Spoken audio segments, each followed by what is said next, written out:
welcome back to RGR. The Chiefs' defense on Sunday showed up in a game when they absolutely needed to. The offense was sputtering. They didn't seem to be as interested in scoring points as we've seen them to be, especially against a defense that has been bad against the pass in this entire season. If you want to read my article about what the Chiefs did offensively in this game, how the Falcons were able to really frustrate them and how they just didn't do very well, you can go ahead and read that at arrowheadguys.com. It's titled, "Is it time to worry about the Chiefs offense?" Really, that's up to you guys to decide. I have my opinions in there, so you go ahead and go read that. But this video itself is going to be focused on the defense and how they stepped up in a game where they absolutely needed to have it. And this is, for me, really one of the founding moments for a defense that can actually promote them going into the playoffs. Like, this is exactly what they needed to have to not only gain their confidence, but to start doing the things that they did last year when they were getting after the quarterback, when they were shutting down, offenses, and they were able to shut down guys like Derrick Henry in the playoffs. What we're seeing from the Chiefs now, getting the pass rush going with the front four, yeah, they're going to blitz the linebackers. They're going to be able to affect the opposing offenses with their front four and their front seven. That's how they're going to find success. And I think this is a game that really gives them a jumping point for that. So let's go ahead and get into the film. And this is one of the more impressive plays that we've seen from Ben Niemann over the course of not only his career this season, but his career. So it's not much to just look at, but when you see the mental processing that goes through his brain right here, that's what you want to see from a linebacker, especially a guy who is known to be one of the more mentally sharp linebackers that the Chiefs have. He's just been having issues executing and hesitations, and that's one of the things that you like to see from him, just getting downhill immediately. And right there, you can see him process. He locates the wide receiver underneath, and then he immediately attacks. So when you watch his head, he goes from quarterback to right and then back to left, right there. So we can see where the quarterback's going with the football. He locates that screen and then gets downhill immediately as soon as he recognizes that the quarterback's going to throw it. A lot of times you can see bubble screens as a fake, but instead he went from a fake to the right, to the running back to the left to get that screen. So that's a good job on Ben Niemann, just recognizing attacking, something he doesn't do a whole lot in terms of attacking. He may recognize, but not attack. Now we're going to get to the most unfortunate play of the entire defensive performance for the Chiefs. If you just watch this play happen, you'll know exactly what I'm talking about. And when a ball hangs up in the air that long, that just kind of goes to show you that something weird is going on in this game. This probably should have been a high-scoring game. I thought it was going to be high-scoring, and ends up being a 17-14 game. But this is what I want you guys to watch here really quickly as we slow it down. Chris Jones, obviously, had a great game, and he was all over Matt Ryan in and out of this defensive front. He was doing everything to just wreck the offensive game plan for the Falcons. And you're going to see also Willie Gay kind of really bite on this play action fake. Chris Jones is actually going to come this way. My apologies.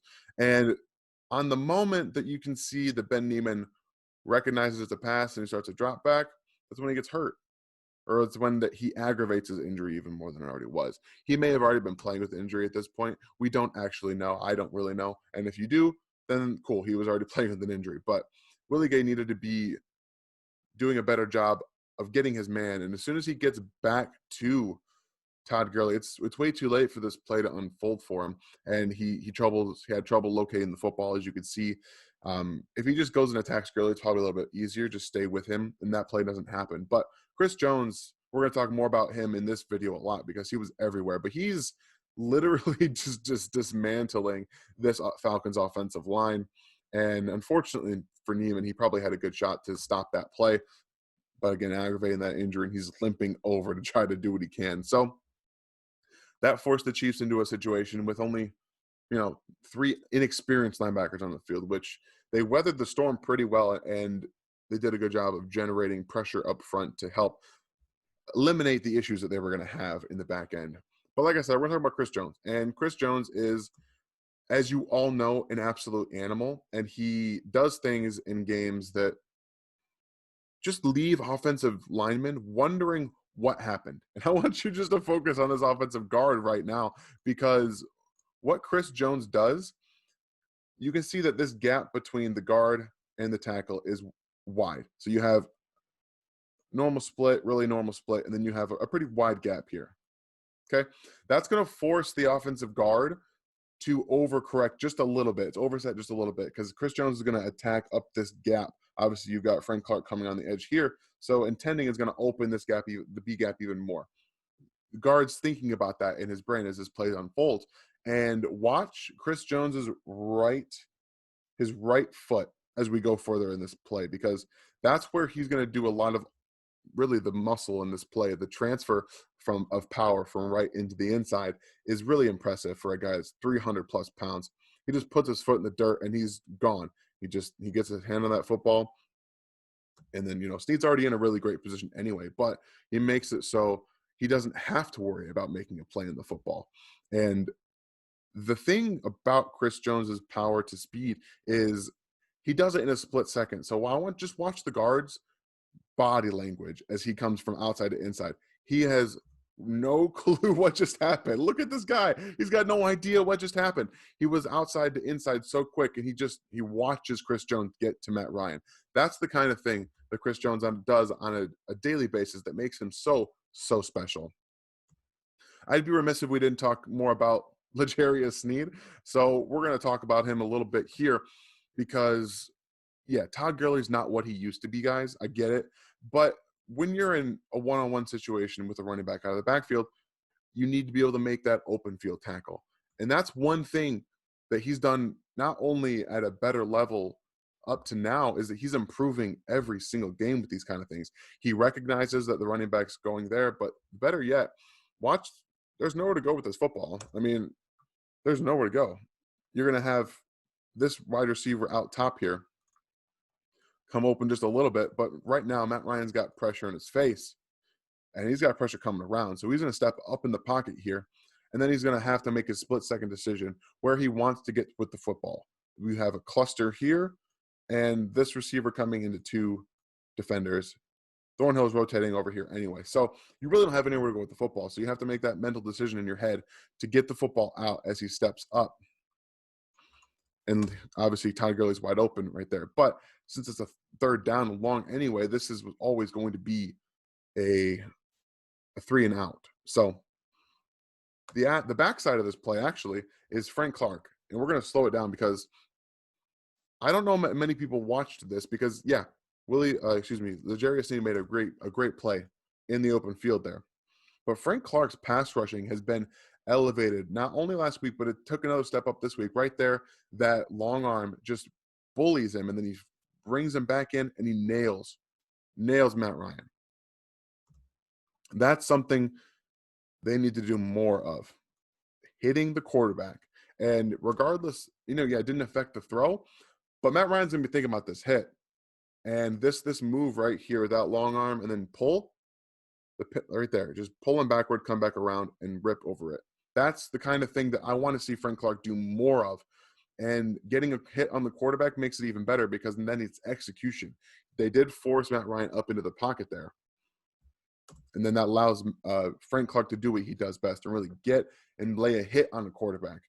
That's a hit you're going to be feeling later in the game, and you're going to want the ball to get out quicker. So he did a really good job that play. And throughout this game, his pass rushing was really, really quite improved. So, we've talked about the rookies a lot this season, and Mike Danna is really coming into his own. He doesn't get a lot of snap share, but when he's on the field, you can see that he knows what's going on. I want you to just look at his head right here. He's honing in on this football. He knows that the football is not gone. It's not here. It's coming back around here. So he does a great job of intercepting this blocker here, staying with him on the outside. That's exactly how you draw up setting the edge, as it would be. That allows Willie Gay to come underneath that block and then force them out of bounds. It's just the little things that knowing where you are on the field and where the football is, locating the football is just as important as being in the spot you need to be.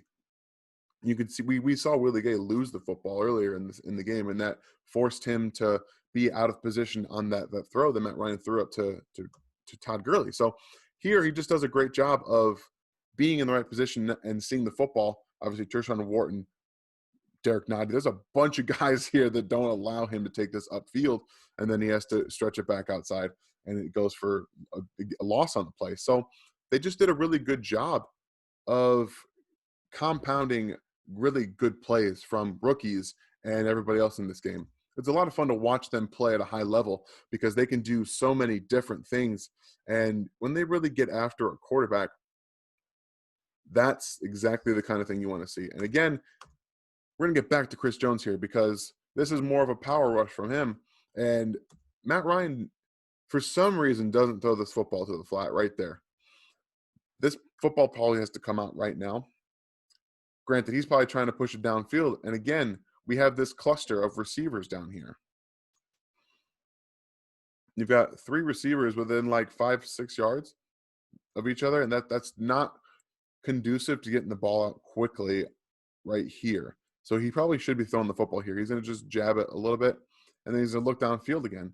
And there's nowhere to go with the football. You've got him in this triangle of coverage, and then you're going to have receivers coming out and over into more coverage. So Willie Gay does a really good job of noticing that the football is not going here. So he's going to stay with this route underneath.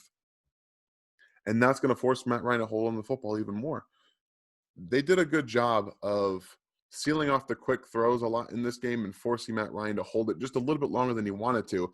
And then Chris Jones, Tershawn Wharton, Frank Clark, multiple different guys got sacks in this game. And this is just a really good illustration of the power that he possesses. When his first move didn't work, you notice he tried to go back from right to left again, and it didn't work. So instead, he switches up and goes right upfield with his power.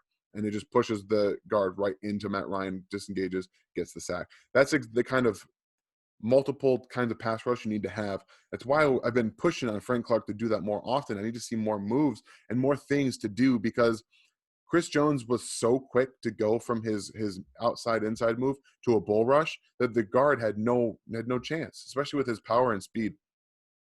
There's just nothing. Speaking of speed, Chris Jones again, just, oh my gosh, man. The things that he does, it really makes you laugh out loud, like I just did on this video, to show you that he's just so quick for a guy his size, and guards don't know what to do. He just is so great at getting up, slapping that arm away down, and getting back inside and affecting the throw. Man, this would have been so good to have another fumble recovery from Darius Harris. He really wanted to get that one too. And so it's so much fun to watch this defense, like I said, when they're playing at full capacity. And Chris Jones, again, just absolutely destroying the offensive line. And this is another thing of getting Chris Jones going, is he's going to divide the double team there, and it benefits everybody else. Everybody else on this play does exactly their job, and Okafor is the beneficiary of the sack. But look, there's nowhere to go with the football as he's running upfield. Arenta, there's one throw that he has an opportunity to make. It's right here. And you think Matt Ryan's going to make that throw on the run? Because I don't think so. Everywhere else is full up. He's going here. You have him coming down. There's just nowhere to go for Matt Ryan with the football. And when you have everybody on the defense doing mostly their job, granted, yeah, he's got beat right here, but you're getting pressure early in the backfield.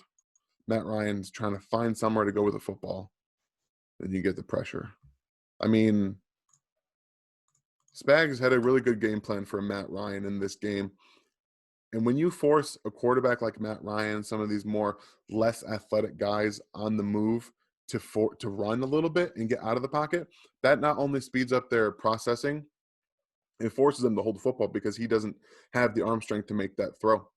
He has no way to make that throw. So Spags did a really good job of mixing up blitzes, their coverages, their post-snap movement as well. And that's something that Matt Ryan does not handle very well, obviously. That football does come out. They were unfortunately able to get it. But Again, great job, everybody up front. The pass rush is really starting to get going here, and I think that's exactly the kind of thing that we have to hope for going into the postseason, because they're going to have to beat probably the Buffalo Bills to get back to the Super Bowl. And if you can get to Josh Allen quickly, you're going to be able to make your life easier. And they really need the pass rush. And unfortunately, I think the Chiefs are a team that absolutely has to blitz. So we're going to continue to see more blitzes. I hope all the linebackers get healthy. But this was a really good example of a game they needed to have going into the postseason to give them confidence and knowing what they're doing in every situation. And I think that they're really rounding into form as the postseason comes around. So I hope that the defense keeps playing like this, and I really hope to see Chris Jones, Frank Clark, continue to see Tershawn Wharton flash. Alex Okafor, as he continues to get healthy, will be more productive. So the front four needs to continue doing what they're doing, and I think that they've got a really good shot of repeating and being a good defense in the postseason when this all really counts. So I hope you guys really enjoyed this look at the defense. I love seeing them get after the quarterback. I know you guys too, so do as well. So you guys have anything you want to see going forward for that bye week, you just hit it in the comments and we'll be sure to look at it. So have a great day, guys.